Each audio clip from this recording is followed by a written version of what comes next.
Hey there, welcome back. And if you're new here, my name's Michael Evans and I'm a photographer in the Cincinnati area. This video is going to be about the Insta360 Luna Ultra. That's right, I got one, and if you want to see a video that is not sponsored at all, because I bought this with my own money, they don't even know I have this, stick around and we will talk about a bunch of things here. But first I want to say this is the audio coming from the device itself. I did get the creator package, so I do have the Mic Pro, which I will jump to right now.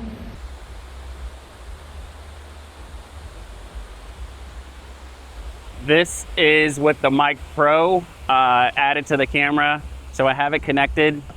I have the 32-bit float turned on, and I have the low noise cancellation feature added. So it'll be curious to see what the audio sounds like with this going on. I am standing next to a road, and there is an event in the background next to one of the stadiums. So love to see how this sounds. There's no post-processing added to this, like I said, so this is what it sounds like coming straight out of the Mic Pro. I'm gonna switch to the high noise cancellation and see what that sounds like compared to this. So I'm still here in the same section with the water and everything going on. And this is with the strong noise cancellation on it. Before it was the weak. So this is the strong noise cancellation. This is what this sounds like next to a bunch of stuff going on. Again, this has no post-processing on it at all. And like I said, it will be interesting to see what this sounds like.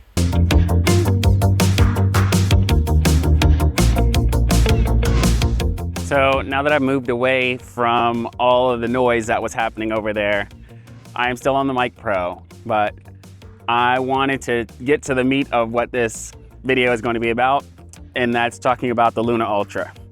With this video, I want to talk about 3 groups of things with this. This is not going to be a super in-depth video, but it's going to talk about the things that, one, I really like about this, things that I don't really like and could be better, and things that I've noticed about this camera.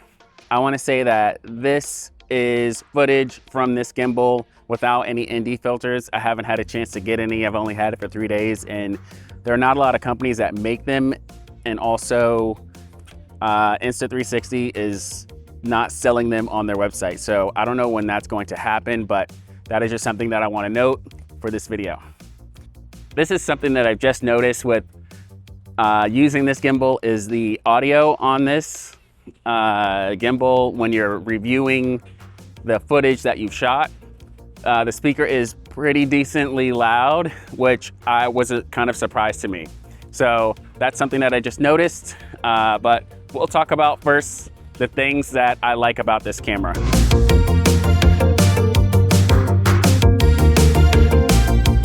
So the first thing that I want to talk about with this pocket camera is the software.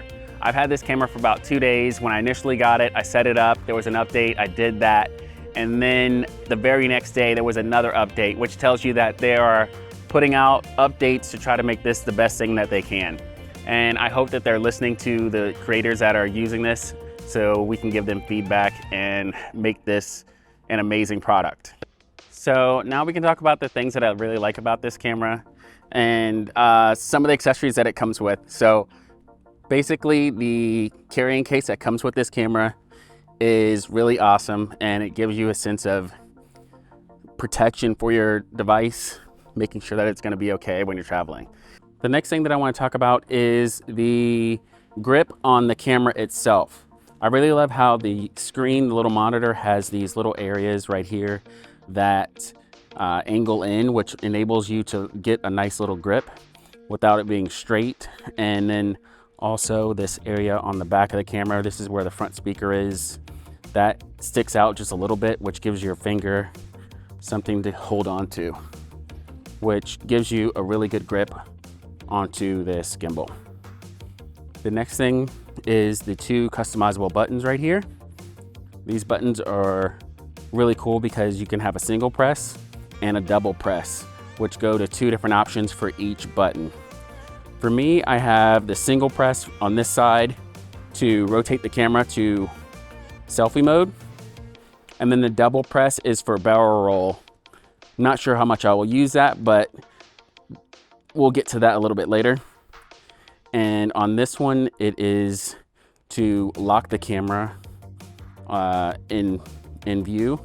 And then also the double press is to center the camera back into the center of where the gimbal is. So those are the things that I just initially noticed that I really like about this camera. And next we can go over the things that I don't really like.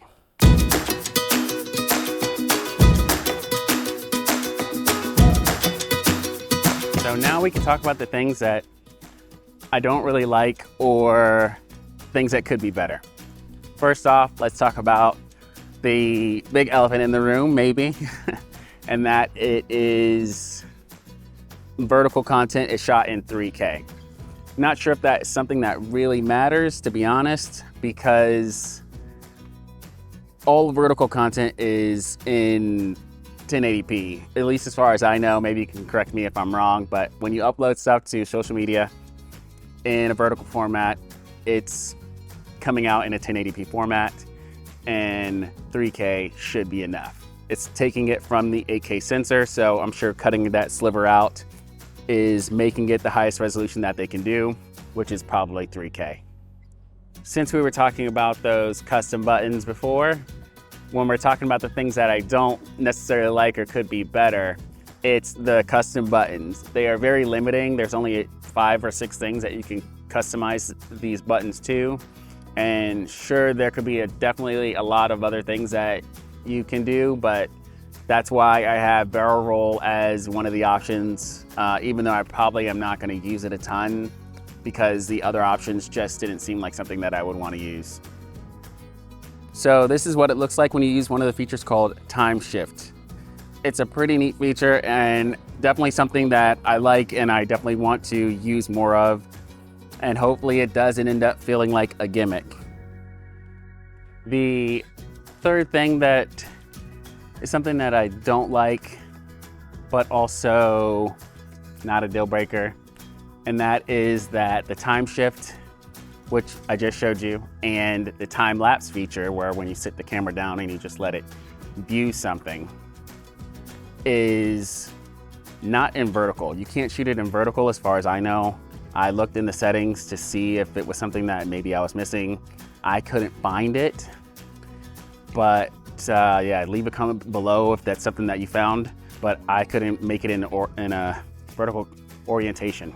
So that's something that could be better. Is it a deal breaker? No, but just something that I noticed. So take that with a grain of salt.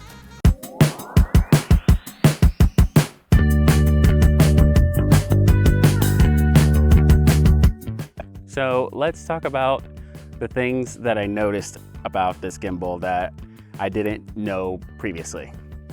And there are 2 things, one of them being the integrated feet on the camera.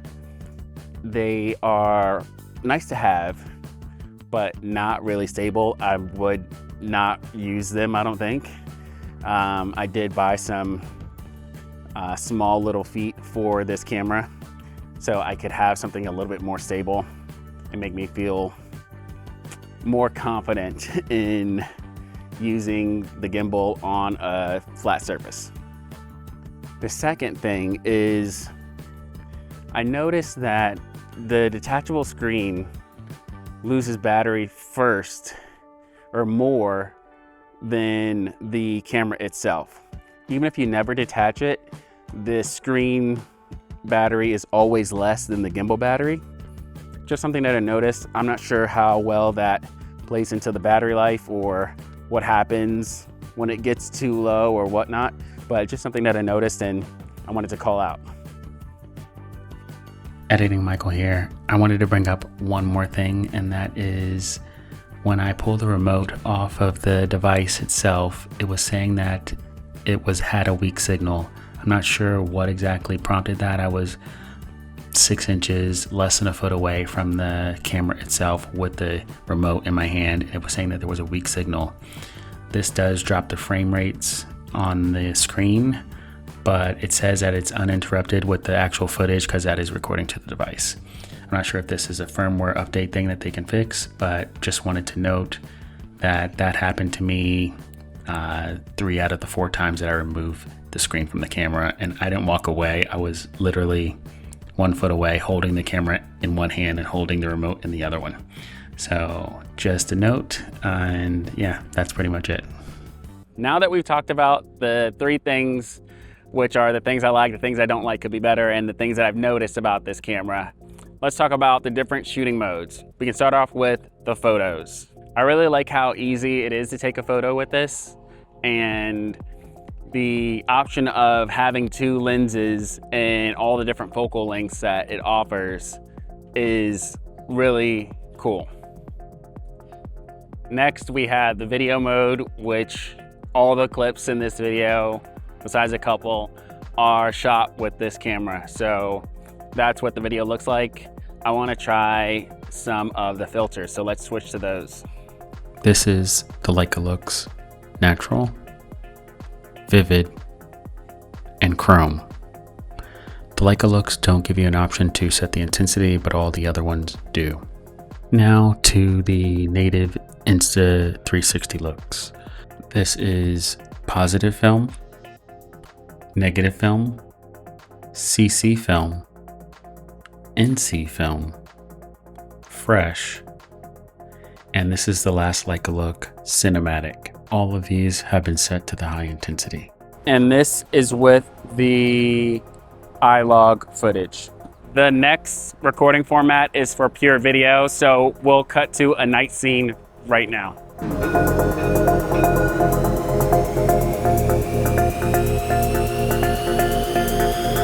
This is the 4K 20 mode, which looks like you can't record in the iLog format.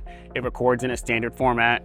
So just keep that in mind. If you want it to be graded in an iLog, in a log format, you will have to change the settings in the camera and not use the slow-mo mode.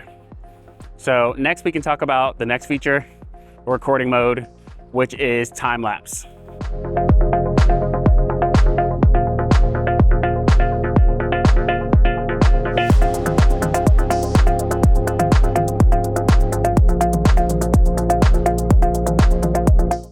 So you just saw the time shift and the 360 mode, which takes photos and all the availability of how the gimbal can move and stitches them all together.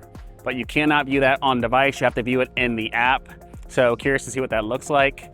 And I'll just be able to show that to you right here. But that's all the shooting modes available on this camera. Yeah. It's groovy like a drive-in movie, baby. 1, 2, 3, wow! So we've come to the end of the video. This is the first time I've used this device, and the Luna Ultra has been really cool to use.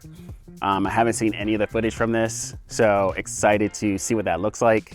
Footage does look very smooth, even though I don't have any ND filters.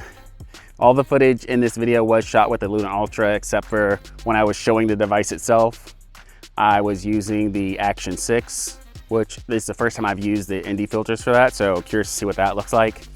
Anyways, the Action 6 is nice, but it just doesn't give me the stability that I want when doing these photo walks. So this feels like an upgrade, and I'm happy that I spent the money on this device to do these type of shots. Anyways, if you have any questions, comments, gripes, complaints, you just want to know a little bit more about the camera, about how I shoot, about anything like that, leave a comment below and like and subscribe, as it helps a ton. And I will catch you guys in the next one. See ya. Gotta get on up, gotta get on down. Let's get on up and get down right now. Gotta get on up, gotta get on down. Let's get on up. All you gotta do is get on up.